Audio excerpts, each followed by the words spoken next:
De Bergerac is coming through, then Riverina Power and Shame over on the far side. Kappa 39 and De Bergerac go together from Riverina Power. Kappa 39, De Bergerac just in front and wins. Welcome to Bet Doctor, behind the curtain look at how pro punters operate. I'm your host Scoot, brought to you by Ladbrokes and Punting Form here on the sunny Gold Coast. Walt, you're looking fresh. Am I? You are. That's good. It's good. It's good. Fresh is good. I had 8 minutes of sun last week, so maybe that's what it is. Nice one. Yeah, I got the weight bench set up outside, and Mate, we're going to get a photo of that. We're Yeah. going to upload a photo of that. That's not between sweet. races, when things don't go my way, I just pump out a set. So hopefully I stay skinny for the rest of spring. Be a bad sign if I start getting jacked. But Nico, how are you down there? Yeah, I'm good, thanks, boys. We got a meeting from Moonee Valley on Saturday. First meeting back there for a long time. So keen to see how the track plays before they rip it all up at the end of the season. So, Valley and starting to kick off in Sydney as well. So Christina just trial just before. She went really well. So it's not all that far away, but this weekend does make it feel like it is far away down in Melbourne. There's not a whole lot happening down here. Manal looked good in her trial just before you got here, Walt. But all the good horses are starting to come back, which is good. And Moonee Valley only has a few meetings to get through. It was like carpet that was sort of ripping up last time we saw it. So hopefully the bit of a break sort of helped it, and they've patched it together and they can limp through the spring. Just to wrap up the news, B. Shin went to Darwin, hit and run mission. It was a nightmare for me. Knocked you out. Knocked me out. I thought I was clever with You Prince would have been Joffre. tens on. Huh? You would have been tens on to get a result on the turn, I reckon. Oh. At worst. That's conservative. I reckon probably hundreds on at the 400. Motor race, had Prince Joffre, Wolfburn. If they left it alone, I thought he'd run a race, but it doesn't run 2,000 metres. And the time that I really yelled at the TV on Monday, there was a couple, but the biggest one was when P. Shears let in B. Shin instead of posting him wide on the favourite, and it happened again yesterday. Slinky. Yeah, Slinky with the apprentice. With Yeah, J-Mac. J-Max just yelled at him, you're the apprentice junior burger, get to the fence, son. and so he did. Pushed him in. Yeah. It's infuriating, and it's those small little things that make a big difference in a race, isn't it? That's a big difference. Yeah, it's a big difference. It's settling an extra pair back at Canterbury or sitting wide the trip in a Darwin Cup. Huge. Anyway, so hopefully we see more tactical riding and jockeys with their heads screwed on. I'll talk about, we might as well go into that one. I saw a little video. It was a 3-minute segment from American Aces, and it made me think if PRAs are interested in more turnover, I think we need to increase the jockey weights. It's, I think it's a discussion that sort of goes around often, but I nearly fell off my chair yesterday or last night when I heard that Patrick Maloney, to get these Melbourne Cup ride or get down to those, 49.5, 51 kilos, he has a small cup of yogurt with berries and chia seeds pre-race. I tell you what, can't be good for safety, can't be good for his mental health. He's through the ringer to try and make the weights. So if he rose the weights 2 or 3 kilos, it brings in jockeys like Zara and J-Mac more often, and punters have got more confidence.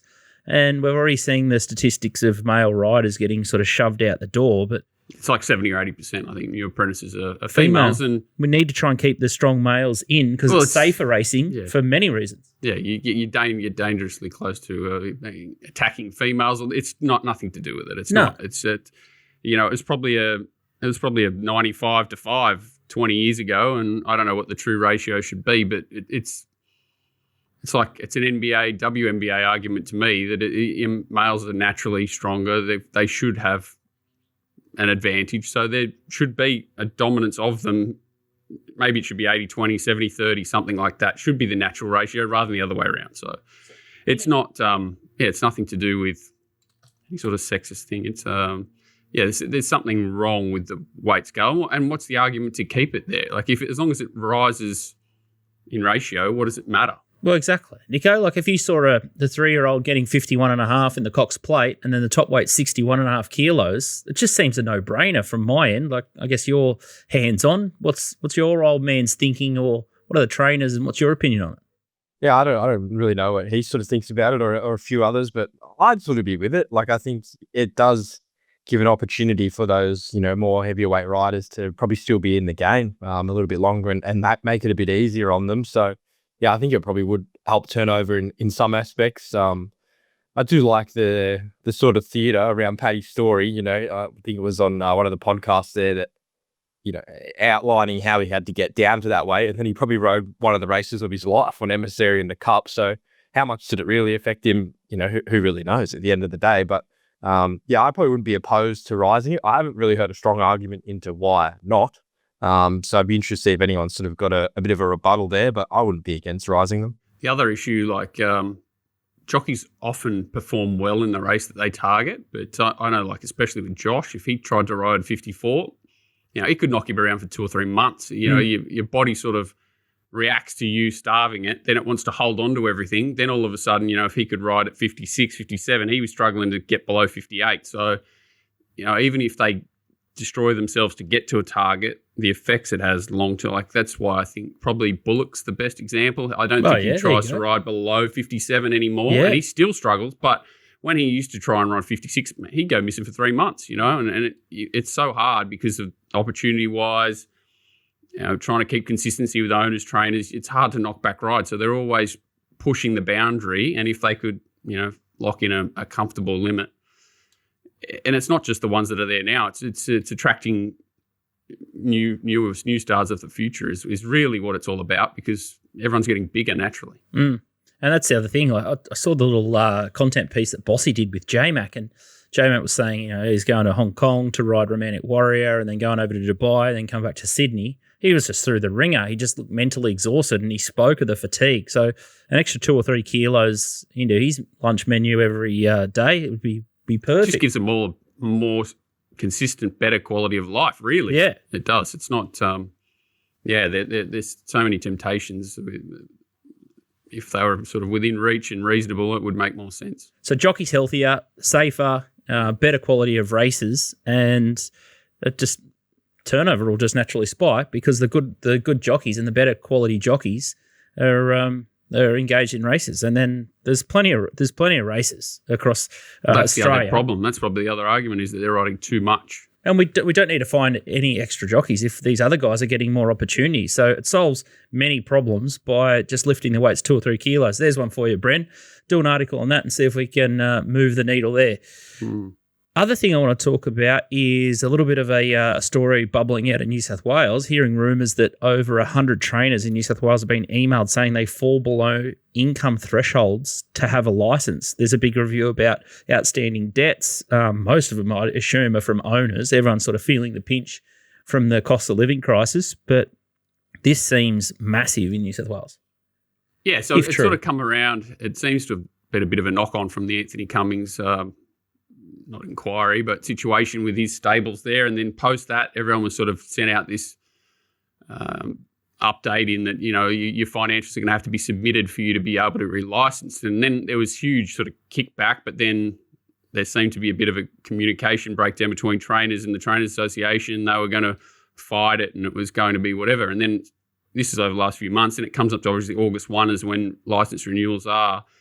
And, it looks like an email's gone out, apparently, allegedly, whatever you want to say. I haven't seen it firsthand. I actually was told I could see it, and I chose not to. You didn't want to look? 116, they've instead of BCCing the email to people with a warning that you may have not reached these thresholds, they've actually CC'd it. So, there's 116 people where it's circulated with their name on it. So, yeah, it's not ideal, and like you say, it's everyone's seen it coming. That cost of living for everyone, included the sort of, we're going to say they've gone up 33 to 50%. I'd say something like that. Training fees in the last few years as well. So naturally, there's going to be pressure on the people that are sort of blue collar, I guess. That their cost of living's gone up. Of course, the trainer bill is going to be the one that's the last paid. So.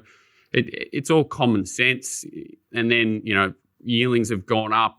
Trainers can't afford to buy them. They're overextending themselves, probably can't sell the shares. There'd be a million reasons why.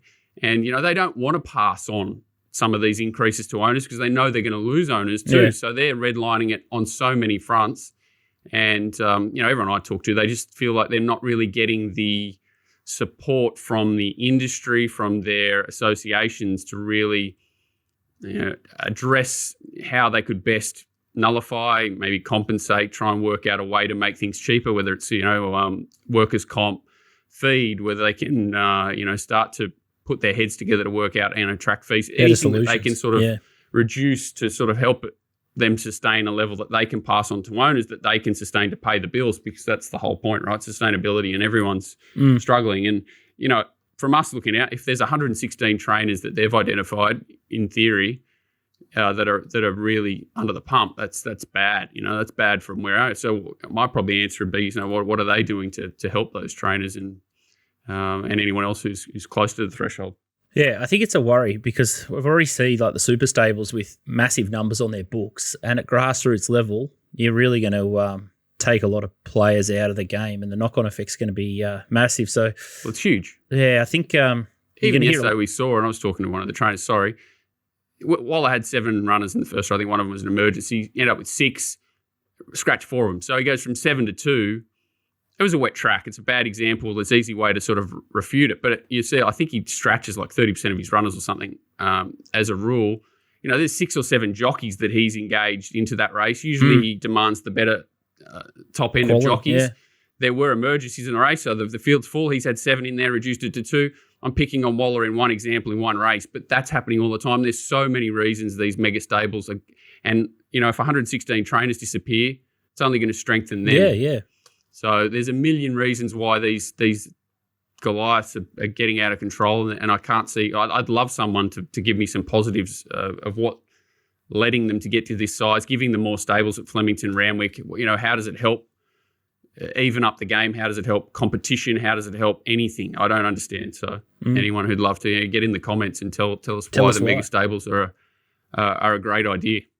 All right, we're going to hear lots more about that one with things really under the pump in New South Wales from a cost perspective for trainers and owners. All right, last week, let's have a quick look in the rearview mirror. Some good results. Periel was the Monty up at Eagle Farm, showrunner at Murray Bridge for Bagman. Cash got bombed late, so he nearly got 2 there. Nico saw De Bergerac like a beach ball. Splashback was given a G-Beg squirt-out trial. And Rosehill was pretty wet, and it looks ominous again, J-Dub, so you might have your work cut out for you again. This week, we've got Moonee Valley, as Nico said. The weather clear, rail true, soft 5. Walt, you got Randwick and plenty of rain. Looks like maybe a heavy 20. And I've got, rain about at Eagle Farm. So depending on how much, it keeps jumping around the place. I'm looking sort of like soft 6, 7, potentially worst case scenario, an 8.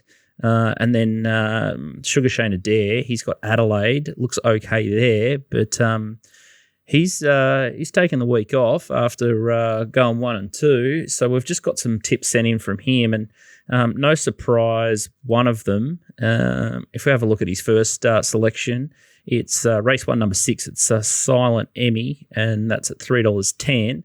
And he's shopping in the point end of the market here. And the other one who is sort of banging on about last week was race 2, number 3, Sav on Ice. And this horse is looking for, I think it's 3rd win in a row. And he's happy to chime in early. So if you're looking for some action over at Morphettville, he's seeing them pretty well at the moment. And $2 about Sav on Ice in race 2. Let's get stuck into Moonee Valley with Nico. It feels like we've had him on the bench for far too long. He'll be getting cold down there, colder than his beloved Carlton. He's got the Blues fluffy jumper on there. But Nico, Moonee Valley, how are you setting up for the track to play? Who knows with Moonee Valley, but I'm sort of expecting soft. I would think it's probably a soft track. The track doesn't dry out that well, given it hasn't had a renovation for so long, a number of factors. So I'd still be expecting like a soft 5, even though there's no rain around. Railed true. I've done it for like up and in, lane 1 advantage, real typical Moonee Valley. But the last meeting we had there was like that. But the track was, it was pretty bad on that occasion. I think that was William Reid Stakes Day. So yeah, I've done it for typical Moonee Valley, but who knows? Probably just a bit of a wait and see to Saturday to place some bets. Happy to watch a few of the early races. Let's have a look at race 3. You're going to kick off there. It's the Manhari Handicap, benchmark 74. It's a 1,200-metre race. Enna's Dream is the favourite, coming off a last start win, $3.80 at Ladbrokes. Tekeko, $5.50. Thayless is $7.50. Vein Champagne $8, $10 Silver Cliff, Tango Jewel $11, and then you got Jenny the Fox at $14, and much better the rest. Tekeko is the horse. G-Beg, you got a bit of a thing for this stable, and why not, Nico? Took on Kiko here, who runs it down, but tell us why you like Tekeko. Yeah, I think she's probably suited back up to 1,200 meters. This is 1,000 meters. She's had no wins, at this sort of distance range, and I think she was just out sprinted late. Kiko's got a big turn of foot on her day. I don't think it's necessarily the strongest race, but it was probably the best I've seen her parade. Last campaign, I was against her a few times, and it really hurt me one day because she just looked a mare at the time that was like 6 months away, and I think she's really sort of furnished this campaign. Assessing her first up there at Sandown, I thought the run was pretty solid. Now draws barrier 1, goes up to 1,200 meters. Her last run prior to that was win here at 1,200 meters at Moonee Valley, where she beat Marigold, who's since come out and won at Caulfield. So that form line looks really strong for this race. And I just thought, with the way the track might potentially play, with how I've assessed it as lane 1 advantage on speed advantage, this just looks a perfect setup for her. I'd imagine her to maybe box seat. The lead could even be up for grabs, and a few of the key dangers like Enna's Dream, she's sort of taking up a lot of percentage there in the market. I think she'll be back in the field. So I was happy to sort of play her. I think 550 is a little bit over the odds. If you marked her to that win 2 starts ago at this track and distance, I think you definitely have her favourite from a ratings point of view. So I was happy to play it around that sort of $5.50, $5 mark. Seems a pretty easy bet given the potential conditions on Saturday. Yeah, I think Enna's Dream's going to be stuck back in Mordor. It's going to be dark and gloomy back there. She'll be probably second or third pair last. Poor old Enna. She was good last start, but this might be a bit too much for her. Great find here. I can see what you're saying here, Nico. Walt, you're doing noddies? No, it's all about how the track plays, isn't it? Gate 1, so pivotal around there, whether it's a highway or a slumlord, it'll be interesting. Yeah, you can get on that when that rail true. Sometimes if you directly behind leader, hopefully it leads, but sometimes if you get stuck behind the leader, that can be, you can just get dragged right back out. So let's hope that Jordan Childs is on his game, and I think he can take full control and light that bet if things are playing the way you expect them to go. Good start. Moonee Valley Race 7 is the next one. It's the Randwick Travis Harrison Cup. It's a benchmark 100. Oh, he's back. 2040. Here we go. He's back. This is his sweet spot. Just a shame it's not a full-blown mares race, but Sadati is $3.10 favourite here. Charterhouse $5.50. Nelly Laylax is $5.50. Relentless Voyager, that's me, $9. Berkeley Square, Barclay Square $10. St Lawrence $10. Casino $17, $11. Tesla Law $12, and you got Smokin' Romans rounding out the market $17. Smaller field here. Nico, you're all about Nelly Laylax here. Tell us why. Yeah, so he's in the Annabelle colours there with the blue and the red, the Zaki colours. You got Sadati just joining in the black horse and the blue cap. He wins this race. They face each other again. It's probably hard to see Nelly Laylax turning the tables off this replay, but he gets a lot in his favour on Saturday. I think he gets an uncontested lead. He gets a fair weight pull on Sadati. He goes down in the weights to 53 kilos. Sadati goes up to 57 and loses Craig Williams, gets Logan Bates, which, Logan's had a great season, but I don't think that's necessarily a positive for the horse, given Willow's got a lot out of him his last 2.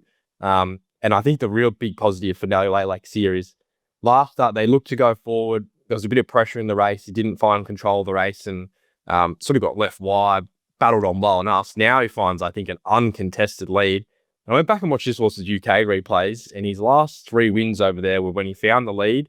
He just sort of rolled along his own tempo and nothing really got near him. He showed good fight late, and I think he can probably do that here from 6. There doesn't look any other real pace in this field. Jet Stanley's last 5 winners and his last 50 have all come when he rode leaders. So it's a good front-running jockey. This horse should have a lot in his favour.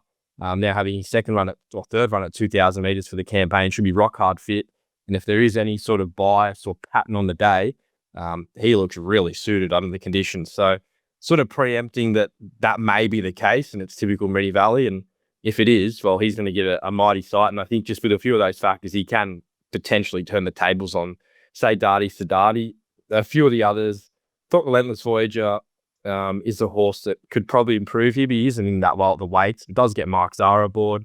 Charterhouse came through that same lead up. He probably had the run of the race every chance. So I think the two real key chances are Sadati and Nelly Lilacs. But I just thought with the way the track may play and just the weight swing, uncontested lead, finding a scenario which he's won comfortably at before overseas, we may see the best of him there on Saturday. So I was happy to have something on him at around sort of I think he's $4.50, $5 range. I think that's probably the price you'd be looking to take on Saturday. A bit of a 2-horse race, and I was happy to play Nally down the bottom of the weights. Barclay Square, any love there? Is she just going to be too negative from barrier 9, Nico? That's the only sort of knockout runner I sort of thought. He probably peaking this start, third up.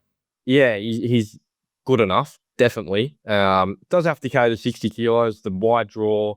Like he's drawn 9. Where does he sort of get to in the run?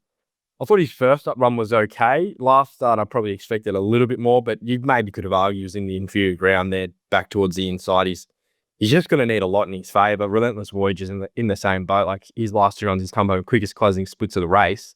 But he's just going to need so much to go his way. Sadati will probably get that. He'll just tag the speed and have to chase the leader. And I think if there's any pattern or bias on the day, well, Nally will be very hard to catch out in front. He should get a lot in his favour if that's the case. So if the fence off, he probably can't win. But if it is on, which I'm sort of hoping it is, he's a good chance. Yeah, outstanding. It's in Sydney too, but you'd expect it runs there. It's still in the Flemington stables at the moment. It looks a much more suitable race. Yeah. Nothing else catches your eye? Yeah. Beautiful. Yeah. All right. Cheering for Nico. So that's Dicko sorted down at Moonee Valley. We might keep him on board, but if you want more of Nico's stuff, make sure you jump on to Nico's Yard on Twitter and then zip through his Patreon account and you get all his late mail. So he'll be there bracing the chilly weather at the Valley on Saturday. So you'll get all his track advice and how they're parading in the yard there. So fantastic stuff there. Nico, Randwick, better weather forecast than me, Walt. And how do you expect this track to play? Probably between a heavy 20 and a heavy 25. It absolutely hosed down there all morning. They nearly moved the trials. So that's not a great sign. More rain predicted Friday, Saturday. We saw last week. Once it became, raining during the meeting is when it got nasty. It just became a bit of a ploughed paddock and you sort of had to be out in front. It was hard to run on and it just became very difficult because, if you seize the moment and like the horse in the last there, I can't remember the name of it off the top of my head. Yeah, it was just very, very difficult to predict anything. So hopefully we don't get that situation, even if it's heavy. It should be pretty fair. It's back to the true. They'll get 6, 7, 8 off the inside, but hopefully it's just a track where you can make a bit of ground rather than, tactics and a bit of intuition is what is needed. Let's have a look at race 5. It's the benchmark 88. It's a Randwick handicap over 1,000, and Bonita Queen is favourite. Trialled with Private Eye and went like a little greyhound. $3.30. Jay Collett. World Alliance for JMac $4. Bundina $4.80. Boston Rocks $9. Superb down from Queensland for Adam Campton $11. High Dubai $11. Frilled $11. Disneck $13, and then No Statement $81. Replay we're going to have a look at here is World Alliance in the white with the red star back on the fence, yellow cap, and takes an eternity to get clear. But once the jockey extricated it, hit the line as good as anything, Walt. Yeah, so Bundina's in the red cap. It's in this race as well. And, yeah, this horse does need to be ridden a little bit like this, but certainly didn't go ideally for it. The old cigar flick down the outside. It was a bit of a funny track too, where it looked like it was hard to run on wide there, but those sort of two runners did.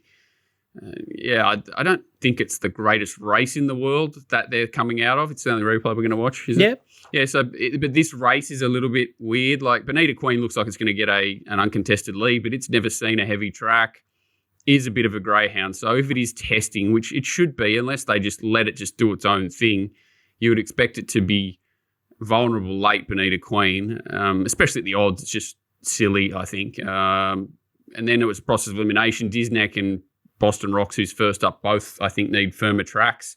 Disneck went really well first up, but I think, if it's looking for dry and it's inside draw as well, Bundina, who was there, draws 1 and has Randy again, and it's never seen a heavy. So it's sort of process of elimination. The horse that's going to be in the right spot, very fit, got J-Mac, so no negatives. Draw looks ideal to have options. It's drawn 5. It's probably going to be midfield at best, but he can sort of work out where he needs to go and where he needs to be on this horse, and it should be strong back to the 1,000. So, yeah, process of elimination, I think World Alliance should be very hard to hold out here. What did you think about K-Mac on Frilled?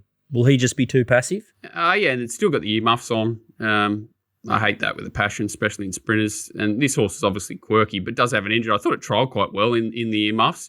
And it's funny, I don't know, I actually ran a stupid, I don't run these systems very often, but I just watched a horse, I think it was down in Melbourne, perform really well on a heavy track. And it does seem to nullify the effect that it has, the negative effect that earmuffs have on horses is a heavy track, because I just feel like, I think sort of relaxing and they have more time to wind up. A lot of the other horses' wheels are spinning when they are naturally with the stupid muffs on. So I think, heavy tracks sort of tend to help these horses. So, yeah, I definitely, I think it's sort of double figures. I wouldn't be talking you out of letting it go around a winner. It's definitely not had its chance in life for most of its career. And, I don't think the muffs help, but maybe in this race they will.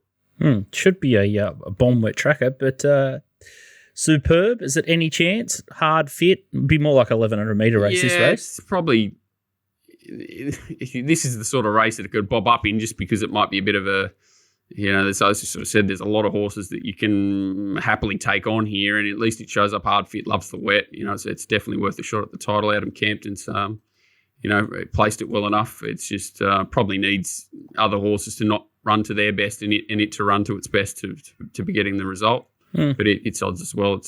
I wouldn't talk you out of it either. Yeah, I sort of just went digging into that one because I saw that I was only beaten 5 and it was a bit of a forgive run behind Inflight and Kin in a bright shadow on a heavy 8. So I think it might be a bit hidden if you're looking for a couple of roughies. I thought Thrilled and Superb in a pretty tough race. I'd usually give me a hard time, but I think this is one of the toughest races on the card. Yeah, as I said, the whole meeting's pretty diabolical, and I come back to 2 races that were sort of 10 runners in them and not 20, or which is sort of a bit more manageable when the tracks get like this. At least they're a little bit more predictable where the horses are going to be. But yeah, I can see where you're coming from there, and we both sort of think that the horse is low in the market, even though World Alliance is pretty short because J-Mac's on it. There's a few holes potentially in Disnick and Bonita Queen and Austin Rock. So yeah, it's at least a decent enough race to look at that could be a betting proposition. In J-Mac we trust. Nico, any thoughts on this one, or are you happy to give it a big giant swerve? Nah, the benchmark races haven't really captured me in Sydney. I had a bit of a look at the sort of the more quality races later on in the card, but yeah, it's sort of seems like it's been a pretty average winter up there. There doesn't seem like there's been a whole lot sort of going on, so nothing's really sort of taken my line in terms of those benchmark races for a little while. Rain, more rain. Never stops raining in Sydney. Let's have a look at that feature that you're talking about. It's race 8. It's a Group 2 Missile Stakes over 1,200 metres, and odds courtesy of Ladbrokes again. And we've got Private Eye is the favourite here. $2.45. They bet as much as $4.80 early in the week, I heard. I wasn't looking, but General Salute's the next in the market, $4.20. Robusto, $6. Brudenell, $8. $13 with your blessing. Romeo's Choice, 16 in cap, 17 War Eternal, 23 Electrica, 26 and Ang Pao, $61. Fascinating placement, a couple of these horses, whether they're just out there for a look or throwing their hat in the ring because it's a flimsy field. I'm not sure, but let's have a look at the trial of Private Eye. I referenced it before, struggling to get the words out there, but that's Bonita Queen out in front, and Private Eye's second there in the black with the green. Yeah, so they run really fast time. Obviously, the leaders set up a really big gap before the bend, and I think it did. There weren't too many, of course, proper 900s here, but it ran sort of fourth fastest last 200 of the day. So even though it's been beaten, has been given a decent sound out, which is all you want to see. It isn't coming off only 56 days since the Stradbroke, which was 1,400 first up. It had 3 trials going into that. So it was literally just a tick-over trial. You do want to see horses trial well that are, reasonably race fit, which is what Private Eye is. So, I think it was a pass mark there. No other. We'll have a look at the next to the market, General Salute and its trial. So you got Springley out in front, General Salute in the yellow, Gerald colours with the blue spots, commemorative as the Godolphin horse. So yeah, this horse actually trialled better than what I wanted it to in sort of taking it on. One of my favourite horses, but I don't. I'm sort of the track's why I'm against it more than the trial here, because I thought it trialled like an absolute rocket. Its run in Brisbane was okay. It sets up similarly to Private Eye, coming off sort of a freshen off a one run in Brisbane. But yeah, I just think General Salute Gate 1, a heavy 20 is the issue. That day that it won on the wet track at Kembla wasn't wet, pretty much. Well, that's the line of thought for me. And everyone kind of saying he needs a sting out, but I think this horse is a serious turn of foot horse that's better on a 5, 6, 7 at worst. So if it's stuck in that range somehow, I'd take him much more seriously. But the race itself, Brudenell trialled actually really well, and he's only $7 or $8 in this race, and looks like it's going to get a potential soft lead. So I could see it running well, but it's just too well placed. Private Eye, Nash rode him like a genius in the Stradbroke, and if anything, he was probably slightly flattered to finish where he did there. But 1400 first up was a ridiculous sort of task to set. And up in the weights there, he only carries half a kilo more here than he carried in the Stradbroke, which to me is insane. And the set weights penalties just throws him in. We saw that horse last week, Peril, find a similar race where he should be giving him 5, 6, 7 kilos, a lot of these horses, and he's only giving him sort of half kilo. I think he's sort of giving 3 kilos to the bottom. So, there's a big tail to this race. The horse just stands out like dog's balls. Even drawing 2 to 1, General Salute and him just gives Nash the options. I think he'll just be smart enough to be right on Brudenell's tail, which, should see the horse gain every conceivable possible chance. So, I saw the $5 early in the week too and just assumed it wasn't running. So that's the only thing that's some sort of query, is that it's an afterthought, like you're saying, that they've just thrown him in because it's come up so weak. Because if he's anywhere near his best, he should just win, I think. And the conditions probably help him. We talked about Robusto, 15 back to 12 was another one of the horses. I'm assuming you're talking fourth up. He was building to get to a mile in that run next run, and he's come back here. I think, everyone's just sort of looked at it and gone, oh, hang on, this has come up really weak. NCAP actually trialled really well, and I just saw the price there. That surprised me a little bit. He's an enigmatic horse, NCAP, and he could definitely, I'd rather take $16, $17 him than back any other horse pretty much in the race than Private Eye. I think he's a big price, and the rest can beat me here. And if Timmy sneaks home on General Salute, I'll be dirty because I love the horse, but he's just like Private Eye versus General Salute, and I think he's getting half keel off him. It just doesn't make a lot of sense that he's not short. So I think you'll find out late. If Private Eye's anywhere near his best, he'll be nearly odds on, I'd say. Yeah, I'd say so. Nico, can you add anything there, or what do you like here? Yeah, I just really doted the weights as well. Like he's 114 rater, General Salute's 100 rater, and there's 1 kilo between them. So if you took him out of this race, it's probably the worst Group 2 you've ever seen. So he really sort of does hold up the quality of it.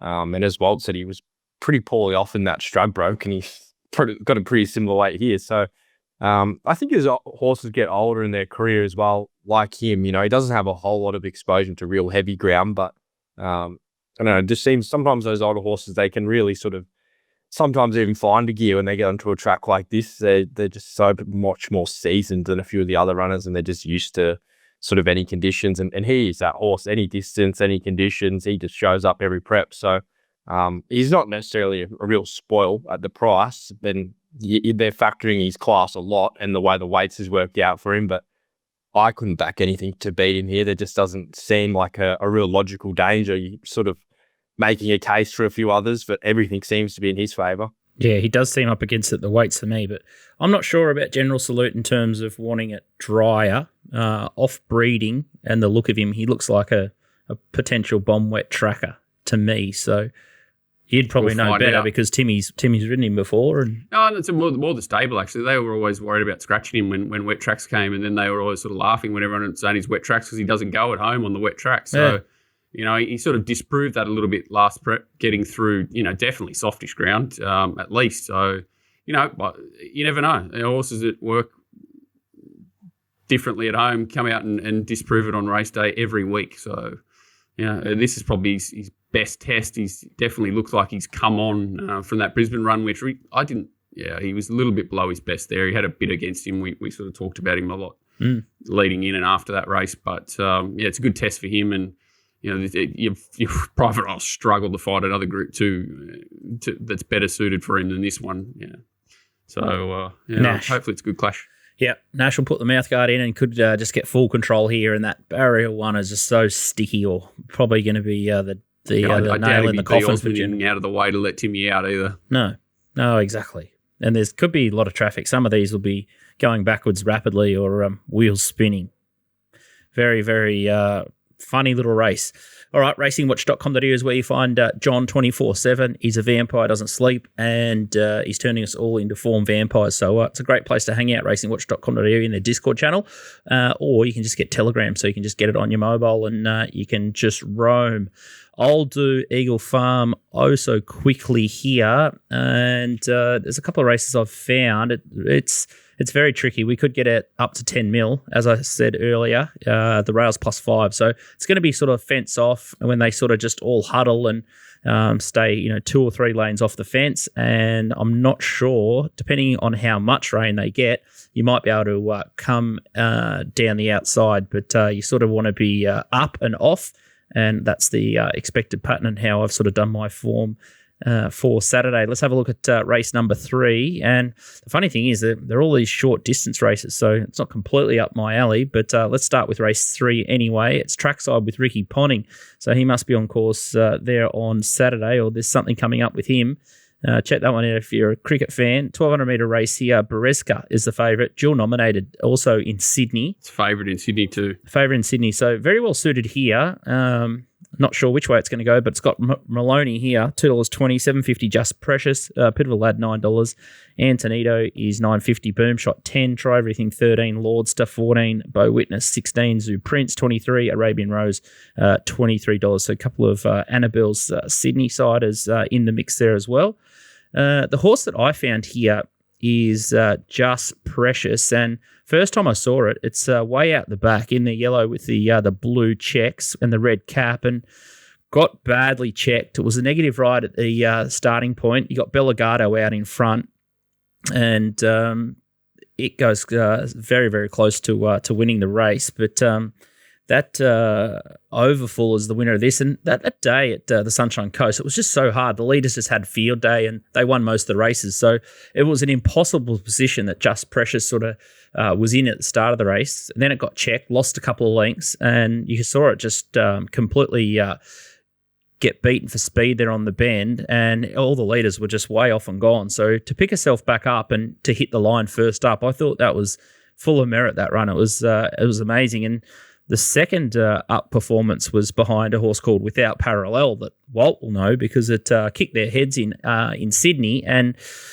tell you what, this is one of Kyle Wilson-Taylor's worst rides. It bounced to near the lead, or Bereska's in this race too, right? Down the outside. Exactly. Bereska's in the Kieran Marr colours down the outside, but Just Precious sort of nearly bounded in front, took a hold, was sitting second pair, let it drift probably third, fourth, maybe 5 lengths off the lead, and then he missed the boat completely, got stuck in behind, and then she sort of picks herself up again and starts to come at them again on the line. So that's as big a slaughter as you'll see Kyle Wilson-Taylor do, and I assume that Angela Jones would have told him he was a naughty boy when they did the replays sitting on the couch on a Sunday, because if Ange had ridden that horse that day, she would have held position, she would have sat first or second pair and would have been fighting at the finish there. So this horse, Just Precious, is coming off 2 horror sort of scenarios, $7.50 each way. I think Bereska has a chance to come out, so I'm not saying bet early because you're going to cop a heap of deductions, and $3.50 in...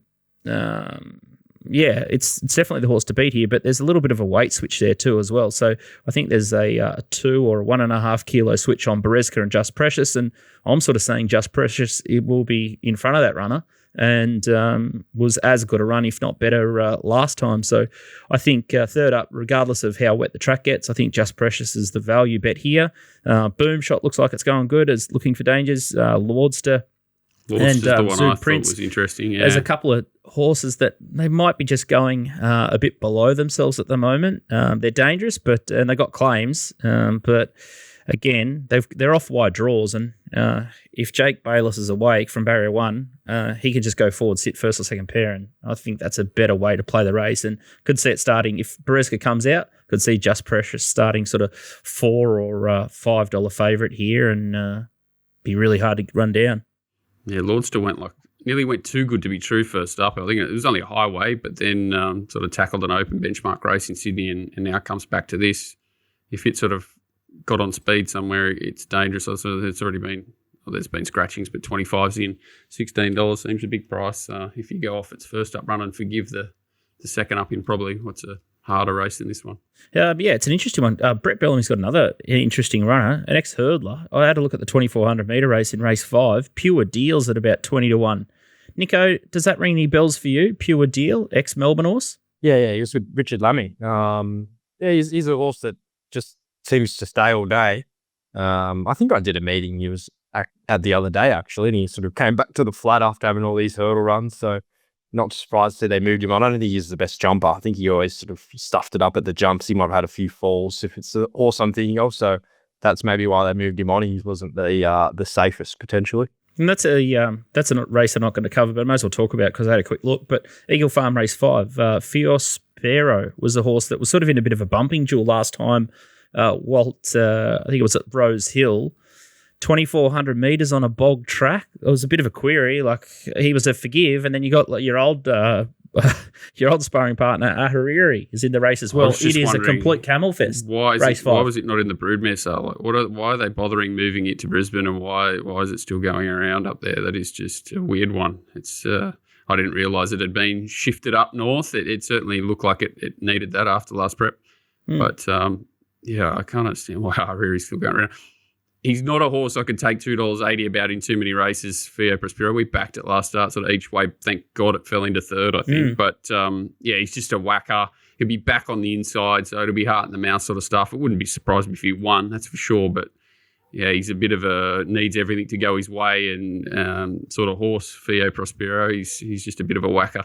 Yeah, I'd be probably leaving him alone. But if he started to get to sort of like a heavy 10, he didn't really give me any confidence sort of getting up to the sort of 2,400 metre mark, where some of these whackers like Pure Deal and the Irish and these one batters might get through the mud. So keep close tabs on that. If you're a sicko like me and you want to play in Eagle Farm Race 5, we'll head to the lucky last, and hopefully we get similar luck as we did last week. Absolute cracker steer, Ange Jones on Periel, and never in doubt. But Bellegarde is a favourite here in this Ladbrokes top 2, 3, 4 betting handicap. It's a 78, it's over 1,000. Bellegarde's $3.60 for Jag and Liam Birchley. Flying Destiny, Sydney horse, $5. Arisphere, $6. Pareto, $6. Simbu, into $8.50. Emperor, $10. Shot of Whiskey, $10. Show Me Mercy, $11. And Bomb Raya, $15, introducing $18. And then you got Hidden Melody, $21. Better the rest. I'm going to go back maybe 3 starts, and we've already seen Bellegarde in that earlier replay where I spoke about Just Precious, and here's Bellegarde in the blue with the green, just trying to extricate behind Spicy Martini with the big blaze and the white cap in behind them, and pretty strong form race this Mick Dittman, and I think it's just going to be a similar run race. This is on a heavy deck this day. And once you take out the Spicy Martinis and Zoo Babies and the class sort of runners here, the Cosmic Fires, and think that we're sort of dealing with a benchmark 78, I think he's weighted well enough to win this. He goes up 3 kilos, but again, back to 78.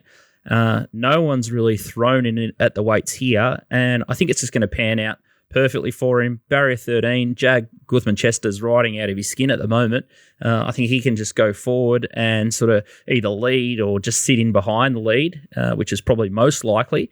And I think he only needs to repeat that performance we saw, same track, same setup 3 starts ago, based off his nice little pipe opener that he had a month ago at the Sunshine Coast in that Just Precious race behind Overfull. So I'm saying the horse is going really good, and he also trialled really well since at the Sunshine Coast with Show Me Mercy, who's also in this race, but he's off 400 days. So he looks like a knockout runner, but I'm always wary with those older horses returning off sort of 400-day breaks. He might just need the run, especially if it gets more testing and wet. I think that's a bit of a worry. And the value sort of knockout runner I found was a horse called Simbu from the Golan Yard. Emily Lang gets the chop here, and it's just circling the field in the Golan colours with the yellow and the maroon and flush really wide here. Taltani Fields wins the race, but got checked multiple times in running at Ipswich, and to steal a line from the great man DK. Still has the temerity to hit the line and only goes down narrowly. I think Taltani Fields has just run second last week, so that form sort of held up strongly there. I think the big track's really going to suit it, and just the strong rider. This horse has got a couple of tricks, this Simbu. So if Ryan Maloney can just take a sit in behind the speed or follow even something like a Bellegardo, it's got the potential to get off its back and overhaul them. He does meet a couple of these better at the weight, Simbu. So if there is two horses class-wise that I think can win this, is the favourite Bellegardo, and then Simbu's sort of the knockout. And I could, if you're sort of trying to be greedy, which I sometimes do, maybe raises in race 2 into Bellegardo will get you over that sort of $5 mark, and you might. I think the mighty raises. You'll struggle to find a. Jesus Christ! They put up evens. Was there a scratchings? Yeah, there's been a couple of scratchings, okay. So you'll struggle to find a better weighted horse in Australia than raises this Saturday. So he could be this week's Periel. But I wanted to preview a couple of more non-obvious races than him. No, $1.40 is not obvious. He's $1.38 chance. So that's what's that. That's like 5% overs. Back to task. Flying Destiny. Flying Destiny's flying, but it doesn't win out of turn, sort of outside draw, and they look like they're going to go quick here. If it's sort of slotted in behind Bomberia, it'll definitely give you a good run for your money. Jace is probably a little bit out of sorts, lost a bit of confidence, I think. So coming up here and riding one for Michael Friedman certainly looks suitable. I can see it run very, very well. It won't be far away, that's for sure, Flying Destiny. But just the way the races run, maybe something that's stalking them. Like your horse is better suited. Yeah, it looks like they're going to go lickety-split. Should follow it. Sort of, if it gets the back of Flying Destiny, which would probably be their goal, I reckon. Your Bellegardo would try and follow it across and get on its rump stake. It'll be looks well placed. Yeah, and then Arisphere is just a horse that's so frustrating. So just not sure where that horse is at. A couple of others, if you think about the quarter, maybe Emperor or Show Me Mercy. Show Me Mercy is probably going to be a big drifter. Emperor, yeah, I think he's sort of a sit sprinty. I don't think when it's hard and tough, he struggles.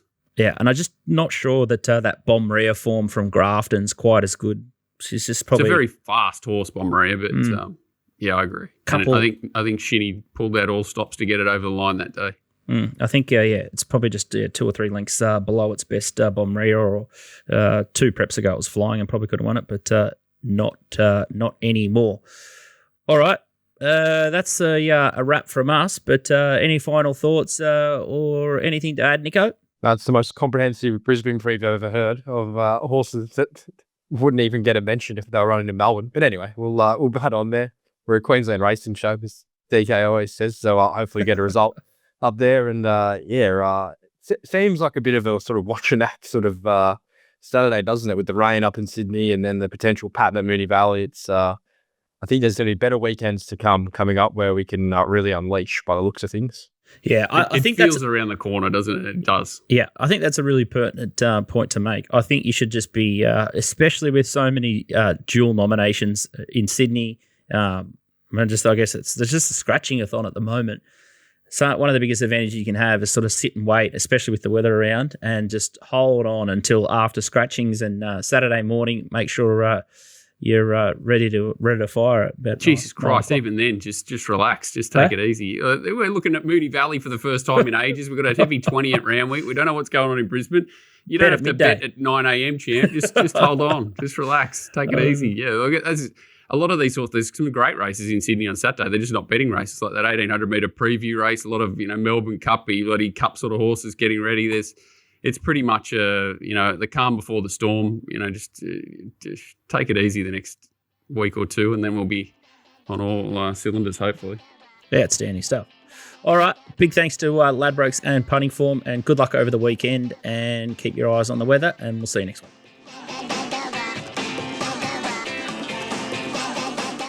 What are you really gambling with? For free and confidential support, call the number on the screen or visit the website.